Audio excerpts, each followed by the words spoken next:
dari si Gen Z adalah kreatif kan. Ya, itu yang mungkin perlu apalagi dia baru masuk.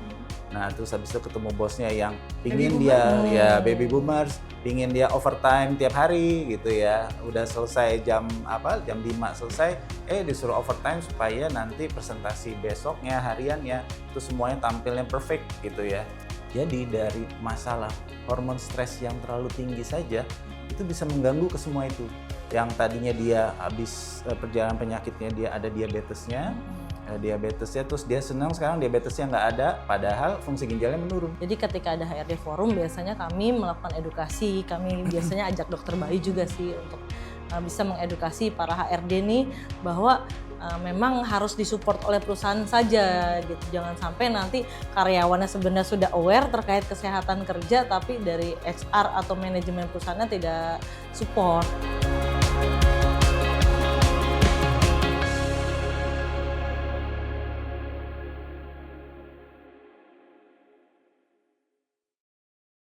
Halo Sobat Suara, balik lagi sama Dini dalam podcast levelupsuara.com. Nah, di episode kali ini Dini bakal bahas seputar masalah pekerja. Di Indonesia itu mulai banyak yang ngalami yang namanya burnout. Daripada salah-salah, Dini udah sama spesialis okupasi dari Eka Hospital Cilegon, yaitu Dr. Bayu Suryo Aji, dan Direktur Eka Hospital Cilegon, yaitu Dr. Lailatus Saadah. Halo dokter, gimana kabarnya dok? Sehat, Terima kasih nih, berdua sudah jauh-jauh main ke kantor suara gitu. Baru pertama kali berarti ke Palmerah. Bentar kita main lagi ya dok ya. Siap. Aku mau nanya dok, sebenarnya mungkin bisa dokter Bayu atau dokter Laila gitu. Eka Hospital Cilegon tuh udah berapa operasi ya dok? Sudah, saat ini kami sudah operasional per tanggal 22 April kemarin. Jadi ini bulan kedua ya kami beroperasional. Oke, nah sebenarnya operasional pertama itu emang seputar semua bisa dilayani atau bertahap dulu dok? Saat ini kami sudah melayani berbagai layanan ya yang ada di kami karena kami ini mengembangkan konsep dari Industrial and Family Healthcare Excellence. Jadi kami ini menunjang baik itu kesehatan pekerja ataupun dari keluarganya. Oke dok, tapi sebenarnya saat ini tuh kemarin juga sempat ngobrol-ngobrol tuh dengan Kementerian Kesehatan, dengan Pak Menkes langsung, beliau tuh selalu ngomong kalau misalnya kita harus berfokus pada pencegahan, karena kalau misalnya udah mengobati itu lebih mahal gitu. Nah akhirnya tuh diterapkan di banyak rumah sakit gitu. Nah kalau dari dokter Laila sendiri melihat nggak sih, maksudnya tren nih di rumah sakit saat ini sudah berfokus pada pencegahan gitu dok? Untuk layanan rumah sakit sekarang memang sudah beralih ya, dari tadinya hanya kuratif tapi sekarang sudah mulai promotif dan preventif.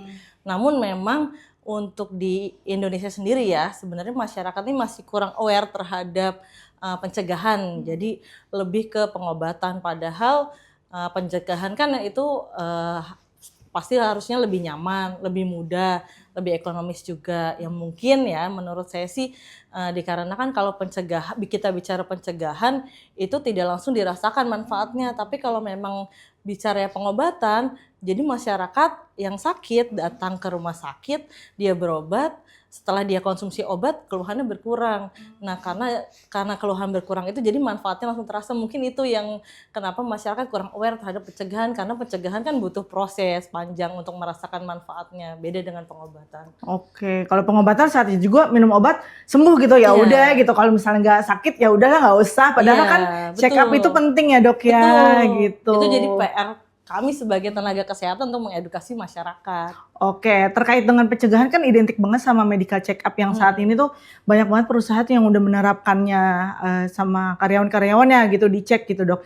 Sebenarnya kalau dari MCU sendiri nih, dari mungkin nanti dokter Bayu juga bisa menambahkan, MCU sendiri yang kebanyakan dari Eka Hospital Cilegon tuh apa sih dok biasanya yang dicek? Gitu? Jadi untuk saat ini saya menghimbau ya kepada semua masyarakat ini untuk melakukan screening kesehatan ya. Pemerintah juga kan sudah mencanangkan tuh untuk program screening kesehatan, di mana kalau untuk orang yang sehat itu kita minimal tuh 1 tahun sekali melakukan screening kesehatan. Di antaranya apa? Di antaranya ada nanti pemeriksaan berat badan, pemeriksaan gula darah, profil kolesterol, kemudian juga fungsi jantung, fungsi hati, fungsi ginjal, itu nanti akan dilakukan pemeriksaan gitu. Terutama perlu juga pemeriksaan spesifik, misalnya kalau ada orang dia dari keluarga yang punya riwayat keluarga genetik cancer. Nah, itu sebaiknya melakukan screening pemeriksaan deteksi dini kanker gitu. Atau misalnya kami EKH Hospital yang di Cilegon ini kan masyarakat Cilegon ini tinggi untuk polusi udaranya, itu sebaiknya melakukan screening kesehatan untuk paru-paru. Jadi memang ada pemeriksaan spesifik di luar dari pemeriksaan yang memang rutin dilakukan, dan itu sebenarnya harusnya dilakukan ya gitu. Oke, mungkin dari Dokter Bayu nih Dok, maksudnya bisa menambahkan temuan dari hasil MCU tuh rata-rata apa sih Dok? Maksudnya ada yang unik gak sih dari Cilegon dibandingkan kota-kota lain gitu Dok? Oke, terima kasih atas kesempatannya. Jadi saya perkenalkan dulu ya. Memang okupasi ini concernnya terhadap pekerja, kelompok pekerja. Dan kelompok pekerja sendiri itu sebenarnya kita membaginya dari 5 pajanan, dari fisika, kimia, biologi, ergonomi, dan psikososial. Dari pajanan-pajanan itu kita harus dalami nih, harus dalami sebenarnya nanti masalahnya itu di tiap perusahaan agak sedikit berbeda gitu. Jadi perusahaan-perusahaan di Cilegon terutama ini kan memang bidangnya berbeda-beda. Ada yang baja, ada yang petrochemical, ada yang memang manufaktur yang berbeda, misalnya pembangkit listrik dan sebagainya. Ini pajanannya beda-beda. Dan itu yang mungkin harus didalami tiap faktor resiko. Temuannya apa? Temuannya itu yang paling sering adalah temuan yang memang sebenarnya kalau dari mata okupasi ini sudah ada penurunan fungsi. Oh, apa tuh? Jadi misalnya kayak pendengaran. Pendengaran. Pendengaran ini ada penurunan fungsi tapi belum sakit. Jadi nanti kita akan correctionnya itu by aging effect. Jadi kita akan hitung, oh si Bapak A ini usia 37 harusnya pendengarannya nggak seperti usia 40 tahun. Oke. Gitu. Jadi itu yang nanti kita analisa lebih jauh. Tadi dibahas juga bahwa kita itu concernnya memang pencegahan. Kita melihat aging efeknya. Kalau ada aging efeknya ternyata dia tidak sesuai, maka kita bisa masuk intervensi lebih awal. Oke, berarti MCU-nya dicek bukan berdasarkan sekedar hasil, tapi berdasarkan kategori usia umumnya gitu. Harusnya belum ngalamin hipertensi gitu, atau pendengarannya belum turun. Tapi kok ini udah ada yang aneh, barulah masuknya dari situ gitu ya Dok ya. Nah ini kan ada hubungannya dengan pekerjaan yang memang diketahui secara luas. Ada lagi sebenarnya berhubungan dengan penyakit degeneratif. Mungkin kalau orang awam nggak paham ya tentang sebenarnya ada hubungan tentang diabetes, ada kejadian tentang hipertensi dengan pajanan yang ada di perusahaannya. Seperti misalnya logam berat atau mungkin solvent yang masuk dan tidak diperiksa, tahu-tahu sebenarnya kok satu kelompok ini orangnya diabetes semua. Nah, ini yang harus didalami lagi. Karena itu kita concernnya dari si pajanan itu, dan kita concernnya juga sebenarnya bukan hanya melihat dari satu faktor, istilah kami itu adalah melihat dari multivariat faktor. Sehingga nanti kita melihat mana yang memang dia itu faktor yang paling besar. Nah itu yang PR-nya perusahaan harus intervensi bersama-sama kita. Oke, berarti artinya kalau di Cilegon pendengaran tadi yang paling banyak ditemukan dari hasil MCU. Ada pendengaran, ada pernafasan, mungkin yang lainnya yaitu tadi diabetes, tapi sebenarnya dia terpajan logam berat yang terus-menerus. Dia bulan Januari tinggi, bulan Februari rendah.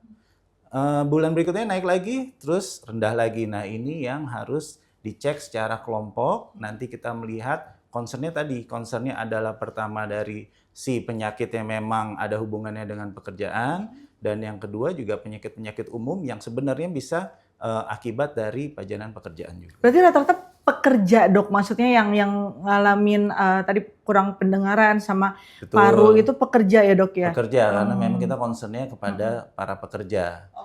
Tapi memang kita tidak menutup juga ya, bila mana ada yang misalnya nih ada, Dok ini kok saya kerja mungkin banyak emisinya gitu ya, atau mungkin saya istri dari pekerja yang memang terpajan timbal misalnya. Nah itu kok saya juga mengalami gejala yang sama seperti bapaknya. Nah, ini juga bisa diperiksa kami. Oke, berarti Dokter Bayu emang mendalami hal itu gitu, maksudnya Betul. mencari tahu tentang dialami pekerjaan dan Betul. segala macamnya itu gitu Betul. di titik-titiknya gitu ya Dok Betul. ya gitu.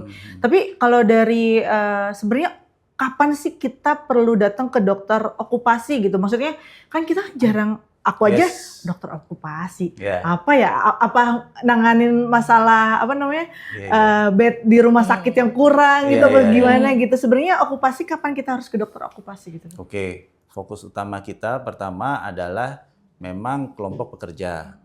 Kelompok pekerja satu. Lalu yang kedua biasanya itu adalah follow up hasil medical check up.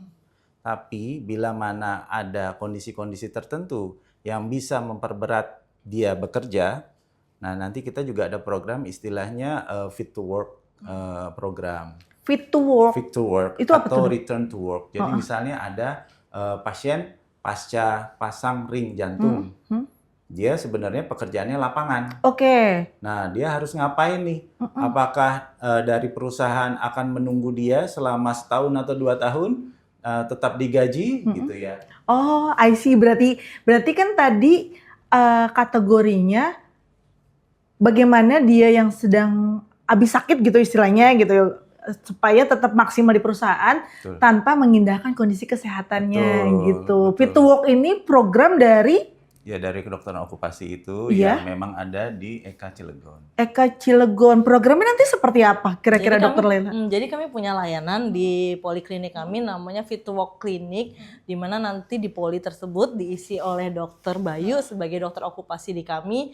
Nanti layanan yang akan dihadirkan gitu di situ adalah pertama adalah terkait pencegahan ya Dok, pencegahan bagaimana seorang pekerja ini supaya sehat terus gitu, supaya kerjanya produktif. Kemudian kedua adalah ketika memang pekerja tersebut sudah ada gejala tertentu, itu nanti bisa dibantu oleh Dokter Bayu juga untuk menelusuri permasalahannya apa dan kenapa terjadi seperti itu dan tindak lanjutnya apa. Jadi memang bisa menjadikan rekomendasi untuk perusahaan bagaimana nih karyawan ini, apakah akan ditempatkan di tempat yang saat ini ataukah harus misalnya switch gitu. Oh, Gitu ya, jadi Dok ya? Betul, bidang betul. okupasi tuh maksudnya ternyata serinci itu, maksudnya Iya. menghantarkan karyawan yang tadinya mungkin sakit gitu problem terus untuk bisa kembali bekerja Iya. lagi. Tadi sempat bagaimana bekerja tetap sehat dan istilahnya Produktif ya, tetap. produktif gitu ya. Ngomongin soal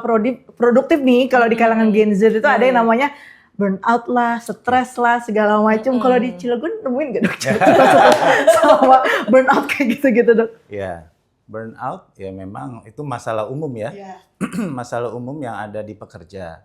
Dan saat ini pun juga sebetulnya beberapa perusahaan memang meminta kita mungkin menjadi multi talent ya gitu ya. Dan mungkin juga ada beberapa pekerja-pekerja juga memang senang untuk overtime dan sebagainya. Nah, ini yang menjadi concern kami juga. Pada dasarnya sebetulnya itu kalau kita kecapean atau mungkin sampai secara psikis itu burnout, itu bukan cuma psikisnya saja, tapi secara metabolik itu juga ada masalah juga gitu. Jadi yang pertama psikisnya dulu ya, yang psikisnya dulu kita nantinya juga akan ada pemeriksaan yang khusus juga. Pemeriksaan khusus itu kalau secara psikologis ya, secara psikologis itu mungkin membutuhkan waktu yang panjang 40 menit sampai 1 jam. Dengan yang memang questionnaire atau surveillance yang ada validity-nya. Jadi begitu keluar hasilnya dia valid. Tapi kalau questionnaire yang pendek-pendek itu atau mungkin pemeriksaan yang sebentar-sebentar itu terkadang tidak cocok sama proses dari si burnout itu. Pertama mungkin burnout kan dari mulai stres ringan dulu gitu ya, stres ringan dulu, terus habis itu dia jadi mungkin akut, lalu jadi subkronis, jadi kronis. Nah itu kuesioner itu nggak sesuai bila mana kalau dipakai untuk semuanya. Oke. Jadi kan orang-orang ada fasenya berbeda-beda gitu. Nah ini banyak yang nggak valid. Tapi nanti di Eka kita punya alat ya Bu Dir ya, punya alat namanya heart rate variability test. Apa tuh? Jadi kita ngecek heart rate. Kita ngecek heart rate akan ada variabilitasnya. Jadi variannya ada variannya. Di situ itu kita nanti akan menemukan orang ini memang punya masalah apa enggak saat ini. dan itu cuma 5 menit. Tapi kemudian itu nanti ada validity score-nya juga berupa namanya ectopic notes gitu istilahnya. Jadi apa yang nanti keluar walaupun pemeriksaannya cuma 5 menit, kita pastikan valid tuh saat itu. Gitu. Jadi kita kalau sudah tahu ini valid, bisa dipakai, kita bisa intervensi dari awal. Gitu. Jadi memang pencegahan adalah tagline yang utama nih. Dicegah, jangan sampai sudah jadi sakit, sudah jadi misalnya ada insight gangguan tidur atau mungkin attempt suicide gitu ya. Jadi sampai ada kepikiran ingin mengakhiri hidup. Nah, itu udah burnout banget tuh. Oh, berarti kepanjangan burnout bisa depresi. Bisa sampai ke sana. Bisa sampai suicide. Bisa. Oh, oke. Gitu, udah capek banget gitu ya. Jadi udah mentok sana sini gitu ya.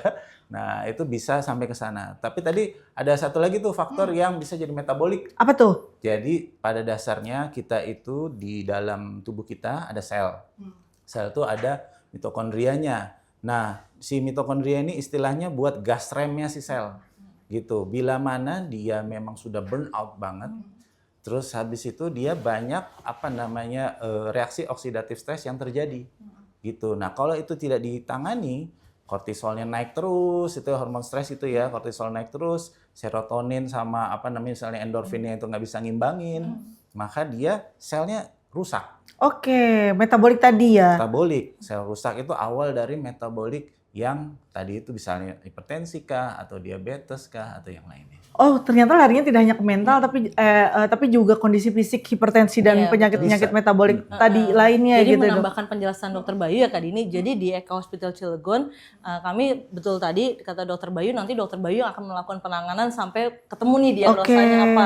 Nah, ketika memang dari Dokter Bayu ini ada masalah nih yang harus diselesaikan lebih lanjut, kita di Eka Hospital Cilegon penata laksanaan komprehensif. Jadi kita juga punya layanan psikolog klinis yang nanti Dokter Bayu akan dibantu oleh psikolog klinis ini untuk menangani secara holistik nih kebutuhan dari pasien ini. Gitu. Oke, berarti tidak hanya Dokter Bayu, maksudnya ada bareng-bareng lah ya perspektifnya. Betul. Itu kalau yang burnout itu di Cilegon ada kah atau emang Dokter Bayu temuan secara pekerja umum di Indonesia? Ada. Usianya masih muda. Ya, rata-rata muda dong. Artinya memang kebiasaannya dia itu memang mungkin yang lahir yang istilahnya dibilang tuh Gen Z gitu ya. Gen Z, terus bosnya mungkin baby boomers. Baby boomer, oke. Beda nih speednya nih. Satu hard work gitu ya. Hard work is the main yang utama gitu ya. Tapi kalau dari si Gen Z adalah kreatif kan. Iya, itu yang mungkin perlu apalagi dia baru masuk. Nah, terus habis itu ketemu bosnya yang baby boomer. Baby boomers, pingin dia overtime tiap hari gitu ya. Udah selesai jam 5 selesai, disuruh overtime supaya nanti presentasi besoknya, hariannya itu semuanya tampilnya perfect gitu ya. Nah, ini yang mungkin agak berbeda. Itu yang banyak ditemukan bisa menyebabkan burnout dari Dokter Bayu. Jadi ketika karyawannya Gen Z, terus atasannya baby boomer, itu berisiko burnout berarti.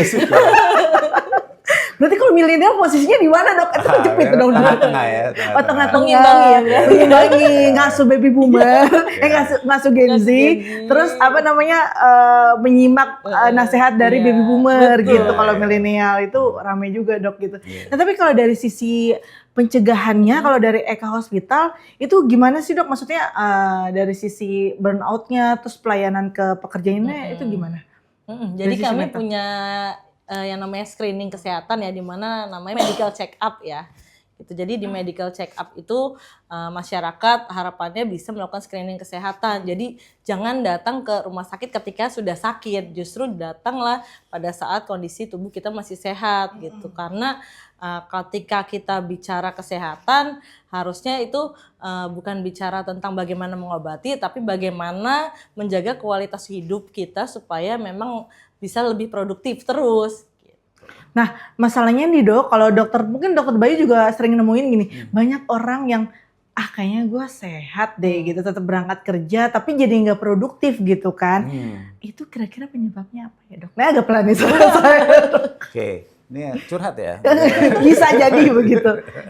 Oke, jadi di okupasi itu ada bukan cuma misalnya dari perusahaan itu komplainnya tentang jumlah absen si karyawan ini, tapi juga mungkin si orang ini nggak produktif, istilahnya presenteeism. Jadi dia datang tapi dia nggak ngapa-ngapain, cuma absen saja.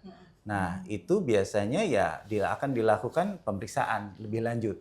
Pemeriksaan lebih lanjut, nanti dia faktor-faktor apa saja, bisa jadi memang dia karena masalah metaboliknya. Bisa jadi karena dia masalah mentalnya. Nah, ini yang kita akan cek dan memang akan kita berikan rekomendasi tertentu supaya nanti bisa inline dengan program-program perusahaan. Perusahaan itu sebetulnya sangat senang terhadap kondisi-kondisi yang seperti ini bila mana kita memberikan rekomendasi yang tepat sehingga tidak ada, kan kita orang kerja itu biasanya punya value-nya ya. Punya value, satu orang ini di level ini dia bisa sebenarnya di-value-kan dari HRD itu berapa juta atau berapa rupiah sehari. Nah, ini yang kalau kita bikin analisanya untuk analisa benefit cost-nya itu sebenarnya cost benefit efisiensi kalau kita bisa nemu di awal maka sangat efisien sehingga nggak jadi kerugian bagi perusahaan. Oke, Dok, tapi kalau dari Dokter Lele sendiri misalnya masalah kesehatan mental kan lagi rame banget nih di pekerja dan kalangan Gen Z gitu. Pernah nggak sih merekomendasikan gitu atau ada program khusus gitu dari Eka misalnya kayaknya perlu deh maksudnya sebulan sekali atau 3 bulan sekali itu perusahaan itu mempersilahkan karyawannya untuk konsultasi secara mental ataupun untuk ke psikolog ataupun ke psikiater gitu. Kalau dari Dokter Lele ada nggak program-program kayak gitu di perusahaan? Kalau kami dari Eka Hospital Cilegon ya, kami ini juga support kegiatan-kegiatan di perusahaan seperti kegiatan health talk di mana beberapa perusahaan pun sudah aware nih terkait kesehatan mental para pekerjanya sehingga sering kolaborasi dengan kami juga terkait masalah ini gitu. Jadi lebih seringnya sih yang mengisi memang psikolog klinis kami ya yang datang ke perusahaan yang terkait bicara kesehatan mental. Ada gitu Dok, maksudnya perusahaan yang emang merekomendasikan sudah ada dan beberapa aware, iya. dan aware tuh rata-rata di sana ya Dok Iya, ya. Oke, tapi kalau misalnya dari Dokter Bayu, seberapa rekomendasi perusahaan untuk menyediakan layanan psikolog dari rumah sakit untuk datang ke perusahaan gitu Dokter Bayu? Oke. Jadi yang tadi saya informasikan di awal sebenarnya pajanan di tempat kerja itu kan ada 5. Salah satunya adalah psikososial. Nah, psikososial ini ada mungkin beberapa perusahaan yang mungkin perlu diberikan awareness lagi ya supaya bisa lebih tahu dan lebih paham bahwa dari sisi mental itu yang tadi saya informasikan bukan cuma mentalnya terganggu tapi ini bisa jadi cost untuk perusahaan menjadi penyakit kronis yang tadi saya informasikan dia jadi penyakit degeneratif yang kronis. Nah, ini kalau ini dibiarkan maka nanti akan jadi cost. Jadi cost untuk perusahaan. Karena itu bila mana mereka mengetahui lebih awal, maka kita bisa intervensi lebih awal sehingga nanti kita tidak costly gitu ya di perusahaan. Ini ya memang yang harus ditanamkan ke seluruh HRD ya, ke seluruh HRD perusahaan agar mengetahui nih hal-hal kayak gini. Jadinya tidak ada cost-cost nanti yang belakangan. Yang paling sering menjadi tren adalah dari masalah psikososial saja. Kan sebenarnya itu ada di badan kita ada HPA axis. HPA axis itu nanti yang mengatur kortisolnya jadi seimbang atau tidak. Oke. Terus nanti dia juga ada microgut HPA axis. Jadi ada cerna, ada mengatur kortisol juga. Jadi dari masalah hormon stres yang terlalu tinggi saja itu bisa mengganggu ke semua itu. Oke. Gitu dan nantinya ya penyakit-penyakit yang sebenarnya dulu itu jarang ada seperti misalnya selain genetik sebenarnya ini juga ada faktor dari si kortisol yang terlalu tinggi dan reaksi oksidatif stres yang tadi terlalu tinggi juga adalah masalah kanker sama autoimun. Cancer dan autoimun bertambah berarti sekarang? Betul. Makin banyak tuh Dok ya? Betul. Oke. Dan waktu itu ada juga yang pasien datang tapi autoimunnya udah kompleks. Padahal kalau di awal intervensinya lebih mudah. Gitu nanti saya bisa tektokan juga sama penyakit dalam masalah hal ini. Karena sebenarnya kalau sudah diketemukan dari pemeriksaan awal apalagi ada pemeriksaan MCU tahunan di perusahaan itu namun follow up-nya kurang. Nah, ini yang menjadi cost yang bisa jadi bom waktu untuk perusahaan. Itu berarti awalnya tuh dari masalah psikososial ataupun psikologi itu sendiri yang akhirnya memicu dia jadi bisa autoimun gitu ya dok Ya, ya? jadi tadi sih rangkaiannya dari psikososial, terus jadi reaksi oksidatif stres yang naik, lalu tadi ada apa namanya proses kronis yang terjadi. Nah itu jadinya memang situ. Ternyata 80%-nya Bu, 80%-nya dari kondisi si CA sama si autoimun itu ya dari si penjelasan tadi itu. Oke, berarti artinya waktu itu kasus pasien ditangani oleh dokter Bayu juga atau? TikTok ya, sama TikTok. dengan penyakit dalam. Oh, terus akhirnya penyembuhannya lama ya dok kalau gitu? Sebenarnya lama kalau sudah terlalu kompleks. Jadi ada case itu, case sebenarnya yang sudah diketahui. Saya kan dapatnya di tahun-tahun ini ya. Tapi sebenarnya dia itu latar belakangnya kalau dia cerita 2013 atau 2018 dia sudah bisa diintervensi harusnya. Tapi karena sudah terlalu lama dibiarkan, hasil MCU sebenarnya menggambarkan dari tahun ke tahun tuh ada masalah tuh ke arah sana. Tapi sayangnya apa namanya Tidak di follow follow up-nya. betul, Oke. follow up-nya itu kurang dalam. Oke. Analisa kurang dalam, follow up-nya kurang. Oke. Waktu itu autoimunnya jenis apa dok sampai menyebabkan? Ini jarang ya, jarang pada laki-laki. Sebenarnya kan kalau lupus itu yang salah satu autoimun ya SLE yang sering dengar ya, itu biasanya pada wanita. Nah ini Pada iya, laki-laki. laki-laki. Oke. Awal masalahnya waktu itu? Awal masalahnya kelihatannya dia itu sebenarnya dari apa namanya dari psoriasis. Oh Lalu ini apa Gatal, kulit ya bersisi. gatal Iya. bersisi. terus di wajahnya juga ada masalah, di kulit juga, lalu mulai artritis tuh di dengkul gitu. Dari situ aja tuh udah kelihatan tuh, ini kayaknya autoimun deh. Tapi intervensinya kelamaan. Sekarang udah penurunan fungsi ginjal di apa namanya grade 3B. 3B. Yang tadinya dia habis perjalanan penyakitnya dia ada diabetesnya, terus dia senang sekarang diabetesnya nggak ada, padahal fungsi ginjalnya menurun. Karena kalau si fungsi ginjal menurun, gula itu akan dilewatin aja, jadi gulanya normal lagi. Betul, itu Iya, kenapa orang-orang gangguan ginjal maksudnya gulanya kelihatannya normal gitu Kelihatannya ya normal, dok. betul. Tapi awal masalah beliau tuh Autoimun. psikososialnya tuh apa dok maksudnya? Oh, dia Karena kerjanya 24 jam kah atau? enggak, dia itu apa namanya? Karena mungkin gapping apa dengan pekerja-pekerja barunya dari masalah pendidikannya, mungkin itu jauh. Iya, dia itu memang orang lama, tapi dia sudah senior, tapi dengan pendidikannya mungkin SMA. Jadi dia tetap di operator aja levelnya. Ada yang baru-baru lebih tinggi gitu. Nah, dia mulai stres dari situ, kenapa kok saya bukan yang dipromosikan dan sebagainya gitu. Dari situ kepikiran, terus dia mulai apa, pola hidupnya berantakan, mulai deh itu. Muncul Mulai lagi psoriasis gejala. ya, artritis. Kayak mungkin dari Eka Hospital Cilegon juga kalau misalnya pernah mengedukasi perusahaan nggak sih? Maksudnya memberikan rekomendasi bahwa hal-hal kayak gini tuh jangan disepelekan ya akhirnya nanti spending uangnya gitu jadi lebih mahal gitu. Maksudnya kan jadi pasiennya juga Betul, tidak betul. karyawannya juga jadi nggak produktif kayak gitu dari. Jadi kita bicaranya biasanya di HRD forum. Jadi ketika ada HRD forum biasanya kami melakukan edukasi, kami biasanya ajak dokter Bayu juga sih untuk bisa mengedukasi para HRD nih bahwa memang harus disupport oleh perusahaan saja gitu. Jangan sampai nanti karyawannya sebenarnya sudah aware terkait kesehatan kerja tapi dari HR atau manajemen perusahaannya tidak support. Gitu. Jadi memang harus kolaboratif dari banyak pihak sih. Nah itu pentingnya kenapa ada dokter okupasi yang Iya, memahami dari betul. segi titik perjalanan kasus yang darinya awalnya cuman masalah tekanan, masalah perbedaan latar pendidikan sampai Iya, akhirnya kena betul. psoriasis gagal ginjal Iya, gitu ya dok. karena ya. sebenarnya hampir semua perusahaan ini punya dokter perusahaan, tapi dokter perusahaan ini belum tentu dokter okupasi gitu. Jadi mungkin pendalamannya tidak sedalam dari dokter okupasi. Oke, dok. Tapi sebenarnya kalau dari dokter Lela sendiri penemuan dari Eka Hospital Cilegon itu kebanyakan kasus hipertensi, jantung kayak gitu-gitu makin muda ya dok. Iya, kalau Iya. di sebenarnya bukan hanya di Cilegon Iya, ya, iya, iya. di Indonesia ini mulai bergeser nih dari penyakit-penyakit kronis yang tadinya biasanya ada di usia rentang usia lanjut gitu ya.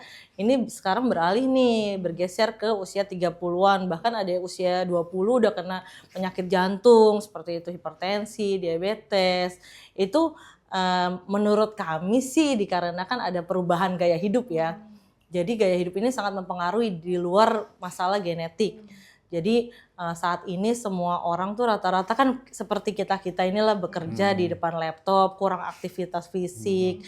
Kemudian dari sisi makanan juga kan makanannya yang pengawet, pastinya tinggi garam gitu kan.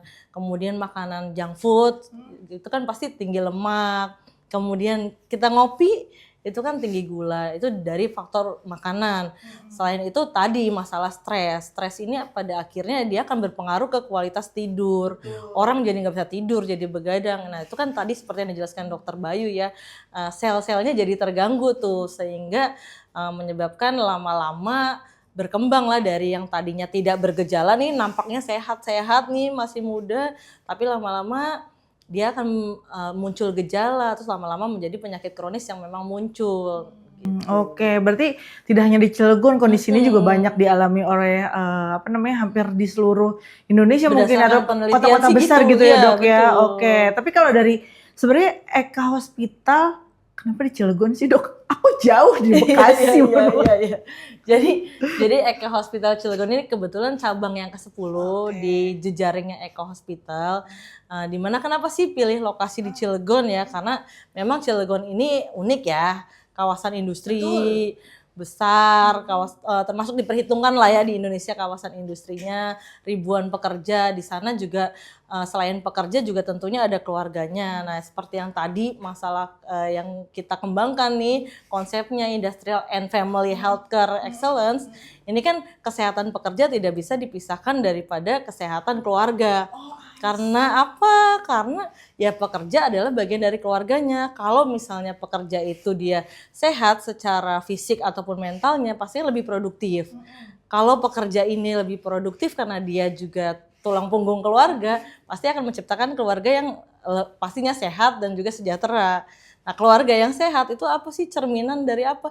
Ya cerminan dari masyarakat yang juga sehat dan juga perusahaannya tentunya lebih produktif lagi. Jadi memang tidak bisa dipisahkan. Betul, gitu. Keluarga dan kantor nggak bisa dipisahkan ya Dok ya. Dan keluarga betul, itu tidak bisa dipisahkan. Betul. Apalagi kebanyakan kalau lagi stres di kantor baunya ke rumah, terus nanti jadi problem. Gitu ya Dok ya. Tapi sebenarnya seberapa concern Eka membagi antara keluarga dan pekerja ini Dok? Maksudnya ngimbangin penyakitnya gitu, penanganannya gimana nih gitu. Jadi kami tadi punya, kalau udah dua bentrokan ya gitu. Jadi kami tadi punya 2 layanan ya, layanan di kesehatan kerjanya sendiri itu termasuk ada tadi screening kesehatan itu bisa buat pekerja dan juga keluarganya, kemudian juga tadi fit to work assessment, kemudian ketika memang sudah terjadi masalah di pekerja, kita juga ada rehabilitasi medik juga dan okupasi.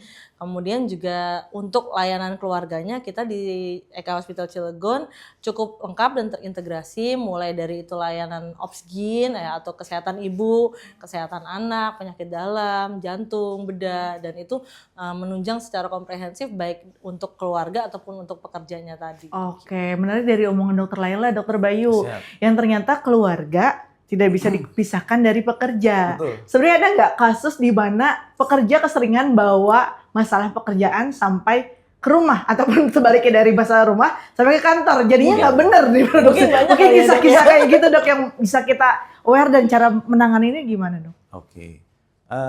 Yang tadi dibahas kan masalah psikis tadi ya, bisa jadi kalau dia nggak bisa, mungkin dari ketahanan mentalnya agak kurang, adaptasinya agak kurang, maka dia itu udah nggak bisa membedakan tuh mana yang sebenarnya support system, mana yang masalah gitu ya. Oh iya benar. Ya itu kan jadinya dia jadi kabur semua gitu ya. Nah itu yang mungkin bisa jadi masalah di rumah juga. Tapi di satu sisi ini yang paling sering adalah masalah higienitas dari si pekerja. Jadi si pekerja itu ya namanya kerja di pabrik banyakan gitu ya. Nah dia itu baju kerja membawa sesuatu tuh. Contohnya? Membawa sesuatu ya. Kuman. Oh kuman. Bisa kuman, bisa yang tadi pajanan-pajanan. Oh pajanan kimia segala macam mungkin. Betul. Ya. Ya, nggak usah jauh-jauh. Pekerja yang misalnya administratif saja, dia misalnya bawa kendaraannya roda 2, nggak pakai jaket dan sebagainya gitu ya. Nah sampai rumah bajunya digantung saja. kira-kira udah kena emisi dari beberapa kendaraan di luar sana, ini membawa sesuatu nggak nih? Nah, itu yang waktu itu juga dibahas di prodi kami ya di FKUI itu tentang si pajanan timbal tadi itu. Ternyata pajanan timbal itu bukan cuma ke orang pekerja yang pabrik yang ada timbalnya, tapi orang-orang umum yang misalnya sering makan di pinggir jalan, yang nggak cuci tangan dulu, itu juga kena emisi. Terus bapak-bapak yang capek kerja, pinginnya naruh aja nih, naruh digantungin aja, anaknya balita kena tuh hirup gitu. Jadi waktu itu kita kerjasamanya prodi okupasi sama prodi anak. Anaknya juga timbalnya tinggi. Nah itu juga masalah. Padahal kalau selain timbal itu selain mengganggu yang tadi bisa jadi metabolik, dia mengganggu kecerdasan juga, tumbuh kembang anak. Gitu. Jadi memang harusnya semua yang tadi 5 faktor itu bisa dicegah dan bisa diberikan awareness kepada para pekerjanya sehingga ya tadi itu cost-nya itu adalah ya hidden sepertinya jadi kayak nggak kelihatan gitu ya. Tapi perusahaan tuh bayarin untuk misalnya ada karyawan yang tadi misalnya jadi sakit degeneratif atau anaknya jadi ada gangguan tumbuh kembang itu karena ya itu pajanan-pajanan tadi itu. Oke, berarti sebenarnya kalau misalnya pekerja nih, berarti artinya nggak hanya berlaku di Cilegon dengan industrial gitu kan, Mas, di dunia kerja juga harusnya seperti itu menerapkannya gitu ya dok. Mungkin dibagi tips ketika pekerja pulang dari kantor atau tempat kerja supaya tidak menularin atau membuat sakit keluarga yang ada di rumah itu gimana dok? Tipsnya ya, mungkin utamanya 2 ya. Tetap waras ya. Aduh, itu agak boleh lah ya. Karena memang kita harus bisa bedain ini kantor, ini rumah. Jangan digabungin. Tadi itu rumah support system kita, jangan disalah-salahin gitu ya. Kadang ada masalah yang ada di kantor dibawa tuh ke rumah ya. Akhirnya semuanya jadi burnout semua gitu ya. Satu burnout jadi 5 yang burnout gitu ya. Mana nih support saya ya gitu. Itu pertama waras. Kedua, hygiene. Sesimpel misalnya kita ngajarin anak cuci tangan yang 6 langkah itu sama hygiene kita membedakan mana yang baju luar sama baju rumah. Pakaian luar, pakaian rumah itu juga penting. Jadi tetap waras dan hygiene itu penting banget tuh nanti dia kemana-mana. Oke, itu kalau pesan dari Dokter Bayu. Kalau pesan dari Dokter Laila gimana nih? Buat perusahaan yang ayo dong cekin MCU tambahin buat karyawannya gitu setahun sekali gitu. Ya boro-boro kepala atau boro-boro cancer gitu minimal yang dasar gitu loh. Mungkin dari Dokter Laila? Ya tadi betul kata Dokter Bayu ya, karena sebenarnya balik lagi ya dok ke cost perusahaan. Jadi sebenarnya saat ini perusahaan mengeluarkan ya sebenarnya investasi kecil ya untuk melakukan pemeriksaan MCU karyawannya. Tapi kan itu berdampaknya besar sebenarnya karena tadi bisa efisiensi cost yang tadinya costnya buat karyawan berobat jadinya bisa buat misalnya memberi bonus ke karyawan, karyawan senang, karyawan happy, lebih semangat kerja, lebih produktif, nanti perusahaan juga kan yang akan menikmati keuntungannya. Kalau untuk masyarakat deteksi dininya dari Dokter Bayu, dari Dokter Laila, misalnya mereka belum nunggu sakit dulu gitu, nggak mau cek gitu tanda-tanda sakitnya gitu, ada edukasi tersendiri nggak maksudnya? Minimal periksa paru berapa bulan sekali gitu atau seperti apa Dokter Bayu? Siap. Kalau dari sebenarnya kan ada peraturan ya, peraturan yang memang menjaga terutama kelompok pekerja yaitu tentang si pemeriksaan kesehatan itu sendiri. Dari Permenaker 2 tahun 80 itu sebenarnya kita ada pemeriksaan tahunan dan pemeriksaan khusus gitu. Nah, pemeriksaan tahunan dan pemeriksaan khusus itu dia akan ada item-item dasar dan item-item yang memang nanti ada hubungannya dengan pekerjaan. Misalnya yang tadi ya, ini pekerjaan administratif atau pekerja yang di pabrik tertentu dan sebagainya atau di oil and gas dan sebagainya, ini ada pajanan-pajanan yang khas gitu ya. Nah dari situ pesannya adalah MCU-nya jangan, ini MCU kan investasi tapi jangan investasi bodong gitu ya. Jadi udah MCU jangan hanya formalitas ya. Jangan hanya formalitas, cuma dicek tapi sudah selesai, nggak ada follow up. Yang penting itu 2 menurut saya setelah MCU. Yang pertama adalah analisanya. Analisanya itu harus ke memang orang yang paham mendalam gitu ya, sehingga nanti bisa menghubungkan semua faktor yang mungkin bisa bikin satu kejadian penyakit gitu. Terus yang kedua, selain itu adalah follow up. Setelah ini apa nih gitu ya. Jadi memang yang tadi disampaikan dari Kemenkes bahwa kita itu inginnya adalah pencegahan, preventif adalah pemeriksaannya sesuai, analisanya mendalam, lalu nextnya adalah follow up-nya juga sesuai, sehingga yang tadi juga disinggung di awal, kita bisa menemukan di awal, intervensinya lebih awal sehingga tidak penyakit yang menjadi kronis dan degeneratif tadi itu. Oke, itu mungkin kalau dari Dokter Laila ada tambahan atau cukup? Kalau bicara MCU sebenarnya bukan hanya orang yang bekerja saja yang MCU. Nah, orang-orang yang muda ini nih jangan-jangan kelihatannya muda, sehat, merasa percaya diri gue sehat nih, tapi ternyata ketika dilakukan screening kesehatan, ternyata memang dia ada faktor resiko nih untuk bisa terjadi penyakit-penyakit yang serius di kemudian hari. Nah, maka dari itu sebenarnya MCU ini penting dilakukan. Jadi bukan jangan mindsetnya ngapain MCU nyari-nyari penyakit aja, padahal bukan gitu. Justru lebih berbahaya jika penyakit itu ditemukan di fase yang sudah lanjut, sudah fase kronis. Artinya apa?